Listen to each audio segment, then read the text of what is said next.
NCIB ಟೈಮ್ಸ್ಗೆ ಸ್ವಾಗತ. ನಾನು ದರ್ಶನ್ ಹುಣಸೂರು.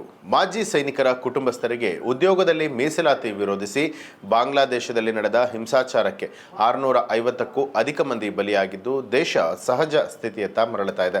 ಇತ್ತ ದೇಶದಲ್ಲಿ ನಡೆದಂಥ ಗಲಭೆಗೆ ಸಂಬಂಧಪಟ್ಟ ಹಾಗೆ ಬಾಂಗ್ಲಾ ಆತಿಥ್ಯದಲ್ಲಿ ನಡೆಯಬೇಕಾಗಿದ್ದಂಥ ಮಹಿಳಾ T20 ವಿಶ್ವಕಪ್ ಅನ್ನು ಸ್ಥಳಾಂತರಗೊಳಿಸಲಾಗಿದ್ದು ಅಲ್ಲಿನ ಕ್ರಿಕೆಟ್ ಮಂಡಳಿ ಕೂಡ ಪರಿಸ್ಥಿತಿ ಸುಧಾರಿಸುವವರೆಗೂ ಕೂಡ ಆತಿಥ್ಯ ವಹಿಸಬಾರದೆಂಬ ನಿರ್ಧಾರಕ್ಕೆ ಬಂದಿದೆ. ಇತ್ತ ಪುರುಷರ ತಂಡವು ಸದ್ಯ ಭಾರತ ಪ್ರವಾಸದಲ್ಲಿದ್ದು 2 ಪಂದ್ಯಗಳ ಟೆಸ್ಟ್ ಸರಣಿ ಆಡೋದಕ್ಕೆ ಭಾರತಕ್ಕೆ ಬಂದಿದೆ. ಈಗಾಗಲೇ ಸರಣಿಯ ಮೊದಲ ಪಂದ್ಯ ಚೆನ್ನೈನ MA ಚಿದಂಬರಂ ಕ್ರೀಡಾಂಗಣದಲ್ಲಿ ಆರಂಭ ಆಗಿದ್ದು ಪ್ರವಾಸಿ ತಂಡಕ್ಕೆ ಆತಿಥೇಯರು ಶಾಕ್ ನೀಡುವಲ್ಲಿ ಯಶಸ್ವಿಯಾಗಿದ್ದಾರೆ. ಆದರೆ ಭಾರತ ಮಾತ್ರ ಬಾಂಗ್ಲಾದೇಶದ ವಿರುದ್ಧ ಸರಣಿ ಆಡ್ತಾ ಇರೋದು ನಾಚಿಕೆಗೇಡಿನ ಸಂಗತಿಯಾಗಿದ್ದು ಕೂಡಲೇ ಆಟವನ್ನು ರದ್ದುಗೊಳಿಸಬೇಕು ಅಂತೇಳಿ ಆಗ್ರಹಿಸಲಾಗಿದೆ.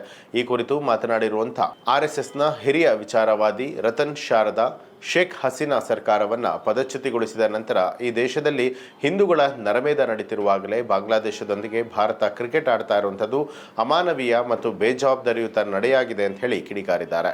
सारी दुनिया को पता चले बांग्लादेशी हिंदुओं के साथ क्या हो रहा है और साथ ही हम बांग्लादेश को चेता सकें कि हम हमारे बंधुओं को इस प्रकार मरने नहीं देंगे, उनको अकेला नहीं छोड़ेंगे. ಇದು ಈ ಹೊತ್ತಿನ ಪ್ರಮುಖ ಸುದ್ದಿ. ಮತ್ತಷ್ಟು ವಿಶೇಷ ಸುದ್ದಿಗಳಿಗಾಗಿ ನೋಡ್ತಾ ಇರಿ ಎನ್ಸಿಐಬಿ ಟೈಮ್ಸ್, ಅಪರಾಧ ಮುಕ್ತ ರಾಷ್ಟ್ರಕ್ಕಾಗಿ.